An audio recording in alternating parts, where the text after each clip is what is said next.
প্রিয় বন্ধুরা আমার, আমি বিমল কুণ্ডু, একজন বাঙালি ইউটিউব চ্যানেলের পক্ষ থেকে আপনাদেরকে সাদর সম্ভাষণ। বন্ধুগণ, ইতিপূর্বে বেশ কয়েকটি ভিডিও আমি ছেড়েছি। ভিডিওর বিষয়বস্তু ছিল বাংলাদেশে হিন্দু তথা মুক্তমনা, স্বাধীনতা চেতনা বিশ্বাসী, ৭১-এর প্রজন্ম, গণতান্ত্রিক অসাম্প্রদায়িক মানুষের অস্তিত্ব সংকট। এটা নিয়ে অস্তিত্ব সংকট নিয়ে বেশ কয়েকটা পর্ব আমি ইতিমধ্যে ভিডিও করেছি। যারা সেটা দেখেছেন শুনেছেন নিশ্চয়ই অবগত হয়েছেন। আজকে আবার একটা ভিডিও নিয়ে আপনাদের কাছে এসেছি। ভিডিওটি করার পূর্বে আপনাদের কাছে অনুরোধ করছি, আশানুরূপ সাড়া কিন্তু আপনাদের কাছ থেকে আমি পাচ্ছি না। এতে করে ভিডিও করার যে স্পৃহা, যে অনুপ্রেরণা, সেটা কিন্তু নষ্ট হয়ে যায়। একটা ভিডিও করতে বেশ কিছু পরিশ্রম করতে হয়, অনেক ডাটা সংগ্রহ করতে হয়, বেশ কিছু পড়াশোনা করতে হয়। কাজে অনুপ্রেরণা না করলে এই শ্রমটুকু দিতে মনের থেকে যেন সায় আসে না। তাই বলছি, আপনারা চ্যানেলগুলো লাইক দেবেন, মতামত ব্যক্ত করবেন, শেয়ার করে সবার কাছে ছড়িয়ে দেবেন, যাতে আমাদের কথাগুলো বাংলাদেশের সমাজ এবং রাষ্ট্রীয় সর্ববিষয়ে জনগণ যারা রয়েছেন, আজকে যে জনগণ সংকটের মধ্যে পড়েছেন, তাদের সবাইকে নাড়া দিয়ে যায়। তো বন্ধুগণ, আমরা যে সংকটোত্তরণের কথা বলেছিলাম, বর্তমানে দেশে যেভাবে জঙ্গি উত্থান হয়েছে, বিভিন্ন সংবাদ মাধ্যম এবং বিভিন্ন সূত্র মধ্যে দিয়ে আমরা যা জানতে পারছি যে পাকিস্তানি আইএসআইয়ের সহযোগিতায় বাংলাদেশের বিভিন্ন জায়গায় জঙ্গি প্রশিক্ষণ হচ্ছে। বাংলাদেশে তো তারা ডিস্টার্ব করবেই, বাংলাদেশের ক্ষমতা তারা গ্রহণ করবেই, এবং এই জঙ্গিদের দিয়ে সীমান্তে পার্শ্ববর্তী যে ভারত রয়েছে তাদেরকে ডিস্টার্ব করা হবে এবং ভারতের মধ্যে অন্তর্ঘাতমূলক কর্মকাণ্ড এই জঙ্গিদের দ্বারা চালানো হবে এবং মানুষকে ভয় সন্তুষ্ট করে রাখা হচ্ছে যাতে সহজেই জঙ্গিরা ক্ষমতায় যেতে পারে। বন্ধুগণ, নির্বাচন সমাগত। অন্তর্বর্তী সরকারের প্রধান উপদেষ্টা তিনি কালও বলেছেন যে 12 তারিখে নির্বাচন হবে, এখান থেকে কোনো নড়চড় হবে না। কিন্তু আমেরিকা, ভারত এবং বিভিন্ন বিদেশি শক্তি তারা চেয়েছিলেন যে সমস্ত দলের অংশগ্রহণের মাধ্যমে বাংলাদেশে যেন একটি সুষ্ঠু এবং সম্পূর্ণ নিরপেক্ষ নির্বাচন হয়, যাতে একটা গণতান্ত্রিক সরকার নির্বাচিত হয়ে দেশ পরিচালনা করতে সক্ষম হয়। কিন্তু ইউনূস সরকার সেটা শুনতে মোটেই রাজি নয়।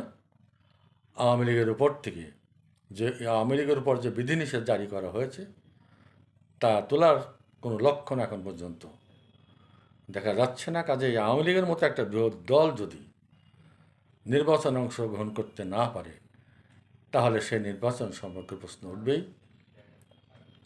অন্যদিকে আরেকটি বৃহত্তম দল বিএনপি আজকে তার নেতৃত্ব গ্রহণ করেছেন তারেক রহমান। তিনি দেশে এসেছেন এবং বিএনপিকে চাঙ্গা করার চেষ্টা করছেন। এখন এই বিএনপির সঙ্গে জামাতের কি সমঝোতা হবে বা হয়েছে আমরা জানি না, তবে যতটুকু খবর মাধ্যমে জানতে পারছি, তাতে জামাত এবং তার এনসিপিকে সহযোগিতা করছে ডক্টর মোহাম্মদ ইউনূস, অর্থাৎ অন্তর্বর্তী সরকার এবং তার প্রধান উপদেষ্টা।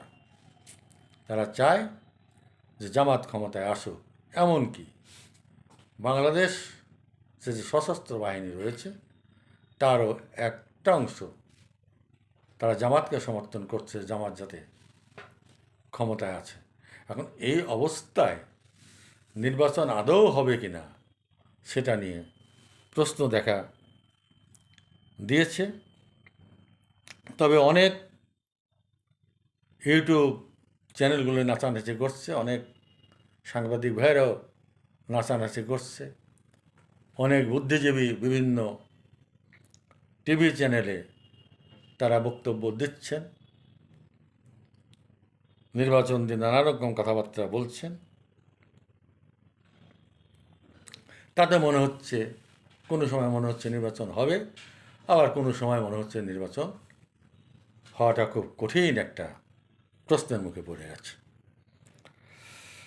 আমার বক্তব্য হচ্ছে নির্বাচন না হওয়ার সম্ভাবনাই বেশি। জামাত এবং তার সঙ্গে যে সমস্ত ইসলামী দলগুলি এবং বিশেষ করে জুলাই যোদ্ধা যারা তারা রয়েছে, তারা যদি বুঝতে পারে যে বিএনপির সঙ্গে নির্বাচনকে জিততে পারবে, তাহলে নির্বাচন তারা হতে দেবে। আর যদি বোঝে যে তারা জিততে পারবে না, তাহলে নির্বাচন হওয়া কঠিন আছে। কেননা তাদের হাতে প্রচুর পরিমাণে অস্ত্রশস্ত্র রয়েছে এবং বিদেশি বেশ কিছু জঙ্গি সংগঠন রয়েছে তাদের পিছনে। হঠাৎ করে তারেক রহমান এসে বিএনপিকে সেইভাবে সংগঠিত করে জামাত এবং ইসলামী দলগুলোর মুখোমুখি দাঁড় করাতে পারবেন কি না এবং তাদের সঙ্গে মাঠে যুদ্ধ করে তাদেরকে পরাস্ত করে ভোট সংগ্রহ করতে পারবেন কি না সে সম্পর্কে আমার মনে দ্বিধাদ্বন্দ্ব রয়েছে। তারপর একটা বিষয় রয়েছে যে নির্বাচন ধরা যাক হলোই। এখন নির্বাচন পরাক্রমে দেশ স্বাধীন হওয়ার পর থেকে এবং পার্শ্ববর্তী পশ্চিমবঙ্গ রাজ্যেও কীভাবে নির্বাচন হয় এ সম্পর্কে আমাদের যে অভিজ্ঞতা রয়েছে তা দেখতে পাচ্ছি।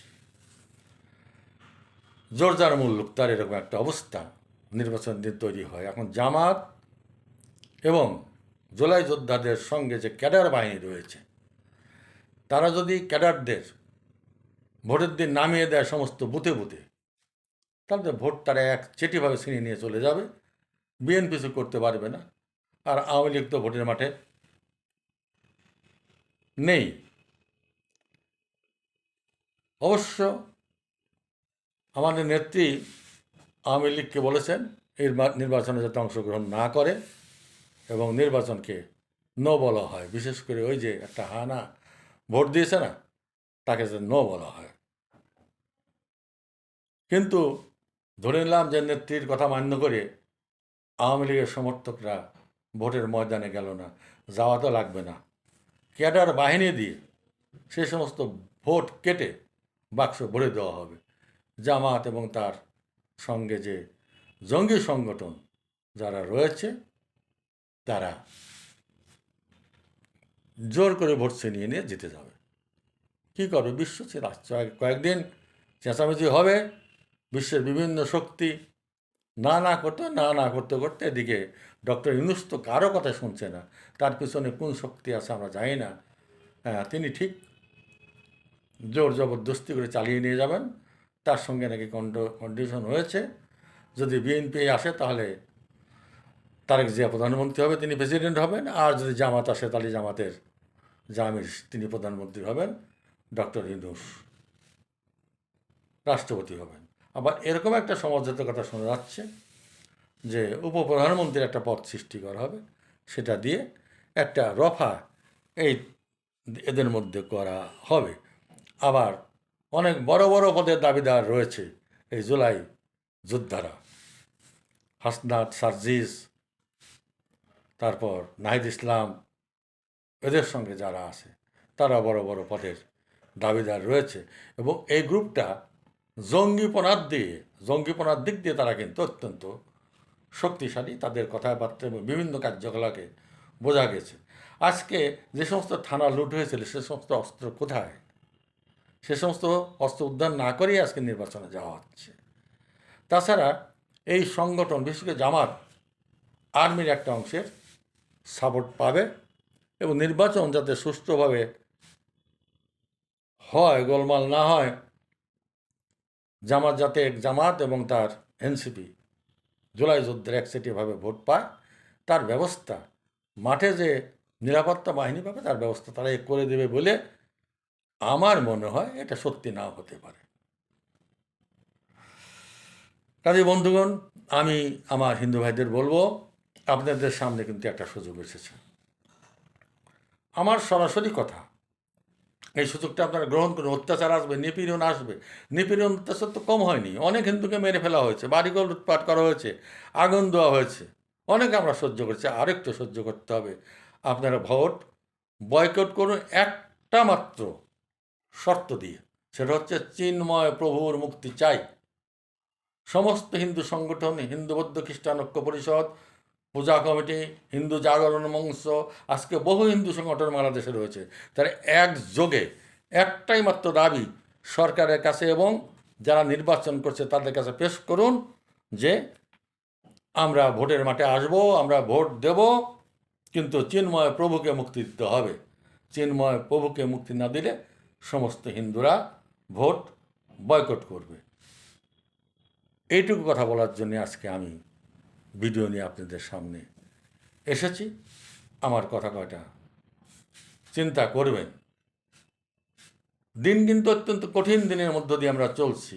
আদৌ ভোট হবে কি না, একে কেন্দ্র করে আন্তর্জাতিক শক্তিগুলো কি করবে তা কিছুই বোঝা যাচ্ছে না। আবার কিছু কিছু তো বুঝতে পারিও, আমরা তো একেবারে রাজনৈতিকভাবে অসচেতন নই, কিছু তো বুঝতে পারি। আজকে ইরানে যা ঘটছে, আজকে যেটা ভেনিজুয়েলা ঘটে গেল, বাংলাদেশতে একেবারেই নিরাপত্তাহীনতার মধ্যে রয়েছে। কালকে যদি ইরানের আয়াতুল্লাহ খমেনিকে তুলে নিয়ে যায় আমেরিকা, কি করতে পারবে বিশ্ব? চীন রাশিয়া কি করতে পারবে? ভেনেজুয়েলার প্রেসিডেন্টকে তুলে নিয়ে গেছে, কী করতে পেরেছে?